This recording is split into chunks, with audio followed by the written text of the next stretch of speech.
जय श्री राम। दोस्तों कैसे हैं आप सब? उम्मीद करता हूँ बढ़िया होंगे, स्वस्थ होंगे, मजे में होंगे। मेरा नाम जयदीप मिश्रा है। अपने चैनल पर मैं पशुपालन संबंधित जानकारी भी देता हूँ और अपना रूटीन लाइव भी शेयर करता हूँ। दोस्तों आज है 27 नवंबर और इस वक्त दोपहर के 12:30 बज रहे हैं और अभी फ़िलहाल मैं हूँ अपनी डेयरी पर अपनी गायों के पास।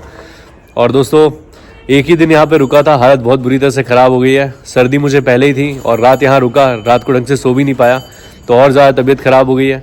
कल पूरे दिन यहाँ से जाने के बाद जब मैं रुका था उसके बाद गया, फिर जाके पूरे दिन सोया हूँ और शाम को भी बुखार जैसा महसूस हो रहा था। और अभी फ़िलहाल मेरे घर पर दोस्तों कोई नहीं है, सभी लोग गए हैं शादी में, तो इस कारण से यहाँ नहीं रुक रहा हूँ और तबीयत भी ख़राब है। तो जब तक तबीयत सही नहीं हो जाती है तब तक यहीं घर पर ही रुकूँगा। और सोचा था कि यहाँ रुकने के बाद काम जल्दी होगा तो समय से 6:30 बजे तक हम घर पहुँच जाएंगे, लेकिन ऐसा कुछ भी नहीं हुआ था। पहले दिन रुक के देखा मैंने, समय उतना ही लगा था और 4:30 बजे उठने के बाद भी वही टाइम उतना ही हो गया था जितना हम घर से यहाँ पर आते उतना ही समय लगा था। और यहाँ आने में तो कम ठंड लगती है, लेकिन रात भर रुको तो ठंड भोगते रहो। इससे बेहतर है घर पे चैन से सो, सुबह जल्दी आओ, काम करो और फिर समय से निकलो। दोस्तों इस कारण से अभी फ़िलहाल यहाँ नहीं रुक रहा हूँ और सोचा था थोड़ी दाढ़ी वगैरह ट्रिम कर लेता हूँ, तो घर पे ही ट्रिमर से कर रहा था तो अचानक से थोड़ी ज़्यादा ही ट्रिम हो गई, तो पूरी मैंने दाढ़ी हटा दी। मुझे पता है कि मैं बहुत अजीब लग रहा हूँ बिना दाढ़ी के, तो कोई बात नहीं, ज़्यादा अपने लुक के ऊपर ध्यान नहीं देता हूँ दोस्तों। जो है जैसा है चलता रहता है, बाल कभी कटवा लिए, कभी लंबे कर लिए, जैसा है समय मिलता है सबसे काम करता हूँ। घर पे थोड़ा दाढ़ी ट्रिम करूँगा, लेकिन ये हो गया तो काफ़ी लोगों को बहुत ही अजीब सा फ़नी लग रहा हूँ मैं। कोई बात नहीं दोस्तों, दाढ़ी तो फिर आ जाएगी। और अभी फ़िलहाल यहाँ पर आया हूँ तो हालात ये है। तो दोस्तों चोकर का बोरा भी मुझे अंदर रखना है, मैंने रखा नहीं अभी। और यहाँ पर बैठा हुआ है मंगल। तो मंगल की आप हालत देख ही रहे हैं कि क्या हालत है भाई।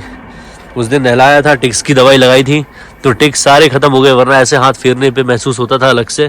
अभी फ़िलहाल सारे मर चुके हैं, तो बढ़िया तरीके से सारे ख़त्म हो गए हैं। देखिए अब सारे एकदम झड़ रहे हैं, अब धीरे धीरे जो भी लगे हुए अभी फ़िलहाल वो सारे मर चुके हैं। तो आप देख सकते हैं सारे मर गए हैं।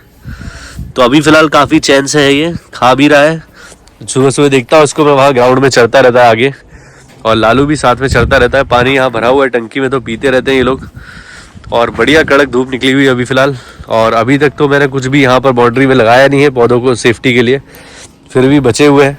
उस तरफ बकरियाँ चरती रहती हैं और नाला तो पूरा सूख ही चुका है। दिखाता हूँ आपको, ये देखिए पूरा सूख चुका है एक तरीके से देखा जाए तो बकरियां वगैरह सब चरती रहती हैं उस तरफ। तो थोड़ा डर तो है, सेफ्टी तो करनी है, लेकिन अभी फ़िलहाल टाइम ही नहीं मिल रहा है। इतना तबीयत वैसे ही ख़राब है दोस्तों और ठंड बहुत ज़्यादा हो रही है अभी फ़िलहाल। और अंदर गायों ने क्या हालत कर रखी है देखिए आप, ये देखिए पूरा गोबर फैला रखा है। वो तो करेंगी, उनका दिन भर यही काम है, तो उसमें कोई दिक्कत नहीं है भाई, कर रही है। और नंदिनी ने पूरा मैट खा के बराबर कर दिया है, देखिए पूरा नया मैट एकदम बर्बाद कर दिया है।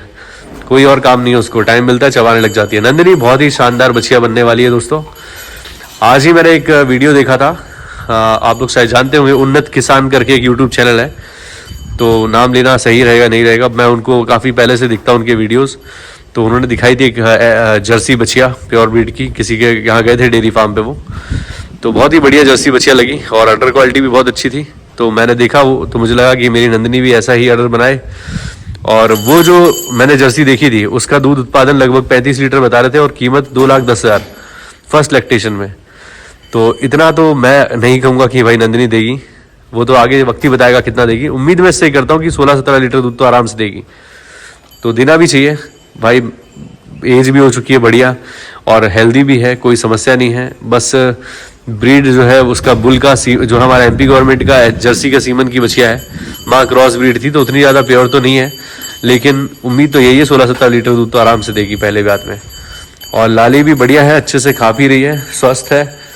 और अभी फ़िलहाल तो ऑर्डर में कोई खास मतलब डिफरेंस समझ में नहीं आ रहा है कि भाई बहुत तगड़ा ऑर्डर बन रहा हो। अभी तो फ़िलहाल टाइम है इसको, हो सकता है कि थोड़ा लेट ऑर्डर बनाए, लेकिन बढ़िया है, कोई समस्या नहीं है। डेजी भी सही है और पूरा ये देखिए आप, पूरा गोबर करके यहाँ पे पूरा गंदगी कर रखी है। और सर्दी की वजह से पंखे वगैरह नहीं चलाता हूँ, इस वजह से गीला ज़्यादा है, अभी सारा साफ़ करना है। और यहाँ बैठी हुई राधिका जुगाली कर रही है। एक हमारे सब्सक्राइबर हैं, बहुत पहले से जब कपिला पैदा हुई थी तब से वो हमारा वीडियो देख रहे हैं। उन्होंने कमेंट किया था कि आप बताइएगा कि मेरी बछिया जो है वो राधिका से बड़ी है लेकिन ग्रोथ नहीं कर रही, उसकी हाइट नहीं बढ़ रही, मैं क्या करूं। तो मैं यही कहूंगा आपसे कि अगर आप मेरा वीडियो शुरू से देख रहे हैं तो आपने देखा होगा कि मैंने हमारी राधिका को दिन का 10 लीटर दूध पिलाया है, 3 महीने तक 10 लीटर दूध। कोई उसमें मैंने बिल्कुल भी कंजूसी नहीं की, दूध निकालने में ज़्यादा ध्यान नहीं दिया, इसकी सेहत पे ध्यान दिया कि इसको दूध अच्छा पिलाऊं ताकि इसकी ग्रोथ अच्छी हो। तो जो शुरुआत में आप बछिया पे ध्यान देंगे वही आपको आगे रिजल्ट मिलेगा। अगर शुरू में आप सोचेंगे कि भाई मैं बछिया पे ज़्यादा ध्यान ना दूं, मतलब दूध कम पिलाऊं, आगे चल के वो बड़ी हो जाएगी, तो ऐसा नहीं होता है। शुरू से आपको ध्यान देना होता है, तभी जाके बच्चे अच्छे से तैयार होते हैं। तो मैंने पूरा ध्यान दिया था 3 महीने तक बछिया को, प्रॉपर दूध पिलाया, डिवॉर्मिंग का सारा ध्यान रखा, सब कुछ किया है जो करना चाहिए। तो आप अगर मेरा शुरू से वीडियो देख रहे हैं तो आपने भी अगर ये सब कुछ फॉलो किया है तो आपको किसी प्रकार की समस्या नहीं आनी चाहिए। और अगर आ रही है तो कहीं ना कहीं आपने दूध पिलाने में थोड़ी कमी रखी होगी, उसकी डिवॉर्मिंग पे ध्यान नहीं दिया होगा, तो इस वजह से ऐसी समस्या आपको देखने को मिल रही है। तो अभी भी वक्त ज़्यादा नहीं हुआ है, 1 साल तक की समय होता है कहीं ना कहीं हमारे पास एक बछिया को तैयार करने के लिए। 1 साल पर्याप्त होता है, उसमें वो पूरी तरह से ग्रोथ कर जाती है। जो उसको बनना होता है वो उसके पूरी क्वालिटी वो 1 साल के अंदर ले लेती है। तो अगर अभी आपके पास समय है तो आप उसको, अभी भी हाइट तो ज़्यादा नहीं खींचेगी, लेकिन आप मल्टीविटामिन देना स्टार्ट कीजिए। डिवॉर्मिंग सबसे पहले कीजिए, उसको मल्टीविटामिन देना स्टार्ट कीजिए। और दुनिया भर के आते हैं मल्टीविटामिन, वर्मीरॉल करके आता है एक, वर्मिक कंपनी का, वो दे सकते हैं आप। हिम शक्ति वगैरह हो गया एनर्जी के लिए। और ट्रेटा का एक आता है वर्धन, जो मैं अभी दे रहा हूँ, वो भी दे सकते हैं आप। ट्रेटा का एक और आता है जूलप, वो भी दे सकते हैं आप। तो ऐसे कई सारे प्रोडक्ट हैं जो पशु की ग्रोथ के लिए काम करते हैं, और कई इंजेक्शन भी आते हैं, तो आप यूज़ कर सकते हैं, कोई समस्या नहीं, उससे पशु की हेल्थ ही बढ़ेगी।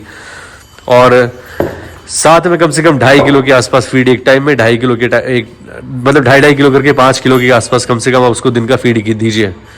और उसके अलावा हरा चारा दीजिए, मिनरल मिक्सचर दीजिए, सारी चीज़ें दीजिए उसको बढ़िया, तो उसकी ग्रोथ अच्छी होगी।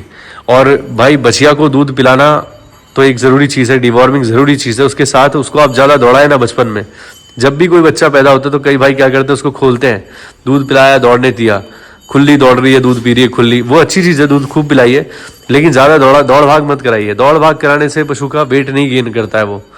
तो उसको जितना हो सके रेस्ट करने दें, जो भी आप खिलाए पिलाएं वो उसकी बॉडी में तभी लगेगा जब वो आराम से बैठेगा, उसकी एनर्जी को बचा के रखेगा, तो वो ग्रोथ करेगा, वेट बढ़ेगा। और अगर आप दौड़ाएंगे, खेलेंगे कूदेंगे बच्चे गाय के, तो फिर वो ज़्यादा बढ़ेंगे नहीं। तो आप उसको बढ़िया तरीके से फीड दीजिए। तो जो भी फीड आप देंगे उसमें इस चीज़ का ध्यान रखिए कि सारी चीज़ें हो, बिनौला खल भी हो, अलसी की खल भी हो, सरसों की खल भी हो, उसमें चने की चुनी भी हो, उसमें चोकर भी हो, उसमें मिनरल मिक्सचर भी हो, उसमें हरा चारा भी हो, उसमें मक्का भी हो। सारी चीज़ों का बैलेंस डाइट दीजिए। अगर कोई अच्छी काफ स्टार्टर फीड उपलब्ध है तो वो दीजिए, तो आपकी पशु की हेल्थ अच्छी रहेगी और ग्रोथ अच्छी होगी। भाई मैंने तो जो प्रयास किया है, वो जो उपलब्ध है वही खिलाता हूँ, लेकिन थोड़ी क्वांटिटी ज़्यादा देता हूँ। तो आप अगर बढ़िया बैलेंस डाइट देंगे तो कम खिलाएंगे तो भी काम चलेगा, क्योंकि उसके अंदर सारा न्यूट्रिशन उसको मिल जाएगा। तो अभी फ़िलहाल सारी गाय बढ़िया जुगाली कर रही हैं, और ये सारी सफाई मुझे करनी है तो मैं करता हूँ, फिर उसके बाद आपसे मिलता हूँ।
दोस्तों मैंने सारा गोबर साफ़ कर दिया है यहाँ से, और बस झाड़ू नहीं लगाई है और फैन चला दिया है ताकि ये सूख जाए। काफ़ी गीला हो रखा था यहाँ पे, और गोबर उठा के फ्री हुआ था, राधिका ने फिर से यहाँ पे कर दिया है, तो ये अभी उठा देता हूँ मैं। और साथ ही साथ एक हमारे सब्सक्राइबर का कमेंट ये भी आया था कि उनकी गाय को ब्याए हुए 4 दिन हो चुके हैं। 4 दिन पहले अडर की क्वालिटी कुछ और थी और ब्याने के बाद उसके अडर की क्वालिटी डाउन हो गई है। तो क्या करें कि उसका अडर सही हो जाए। तो मैं आपको बताना चाहता हूँ कि अब घबराइए मत। अडर जब गाय ब्याने वाली होती है तो उस वक्त में उसके अडर में सूजन आती है कई बार, तो उससे अडर काफ़ी बड़ा दिखने लग जाता है। और जब वो 4-5 दिन बाद सूजन पिचकती है तो फिर वो अपने नेचुरल साइज़ में आ जाता है, जो उसका ओरिजिनल साइज़ है। तो आप घबराइए मत कि अडर छोटा क्यों हो गया, वो तो सूजन थी वो उतर गई, अब वो नेचुरल साइज़ में आ गया। अगर आप चाहते हैं कि उसका अडर बना रहे तो आपको ब्याने, जब वो गाभिन थी, बच्चा नहीं दिया था, तब आप वाइटामिन रेगुलर देते तो अडर का साइज़ नेचुरली बड़ा होता। लेकिन अब वो सूजन उतरी है तो आपको लग रहा है कि छोटा हो गया, ऐसा कुछ भी नहीं है। जब आपकी गाय 25-26 दिन बाद दूध पर आएगी तो वापस से उसके थनों में दूध भरने लगेगा, प्रॉपर तरीके से वो प्रॉपर दूध पर आएगी तो अडर बड़ा दिखने लगेगा, टेंशन मत लीजिए। और अभी भी चाहे तो आप वाइटामिन दे सकते हैं, उससे अडर की ग्रोथ ही होगी और कोई दिक्कत नहीं आएगी। और साथ ही साथ आप कैल्शियम दीजिए अपनी गाय को जो अभी ब्याई है रेगुलर, तो उससे दूध अच्छा बनेगा। दूध अच्छा बनेगा तो अडर की ग्रोथ दिखेगी, आपको बड़ा दिखेगा अडर। बस यही है, तो आप इस चीज़ का ध्यान रखिए, घबराइए मत। और अभी फ़िलहाल दोस्तों मैं गायों को थोड़ा थोड़ा चोकर डाल देता हूँ ताकि ये खाने लग जाए, और जो इनका भूसा बचा हुआ है वो भी शाम तक ख़त्म कर लें। और सुबह बढ़िया पर्याप्त पानी पिया था इन्होंने। अगर मैं अभी पानी पिला देता हूँ एक बार तो फिर ये शाम को ढंग से पानी नहीं पीती हैं। और देखिए यहाँ पर डिज्नी को ये है चक्कर में कि डेजी के पास कुछ है क्या, मैंने डाला है क्या, तो इसलिए चढ़ चढ़ के देख रही है। उतरो उतरो डिज्नी उतरो, गुड गर्ल गुड गर्ल। देखो कितने अच्छे से बात मान गई, उतर गई। तो मैं डाल देता हूँ चोकर थोड़ा इनको, फिर आपसे मिलता हूँ। तो दोस्तों मैंने गाय को खाने के लिए डाल दिया है, चोकर थोड़ा और मिला दिया इसमें, तो गाय अब खाने लगी है सारी। और जब मैं आऊँगा शाम को यहाँ पे तब तक ये खा के सारा ख़त्म कर चुकी होंगी, फिर बढ़िया पानी पियेंगी और फिर उसके बाद शाम का रूटीन मिल्किंग वगैरह, सफाई वगैरह वो सब चलेगा। तो अब दोस्तों मैं घर चलता हूँ, और उम्मीद करता हूँ आज का वीडियो आप लोगों को अच्छा लगा होगा। अगर अच्छा लगा है तो प्लीज़ लाइक करें, चैनल को सब्सक्राइब करें और बेल आइकन ज़रूर दबाएं ताकि आपको इस तरह के वीडियोस का नोटिफिकेशन मिलते रहे। मिलते हैं दोस्तों किसी और वीडियो में, तब तक के लिए जय श्री राम। अपना ख्याल रखें दोस्तों।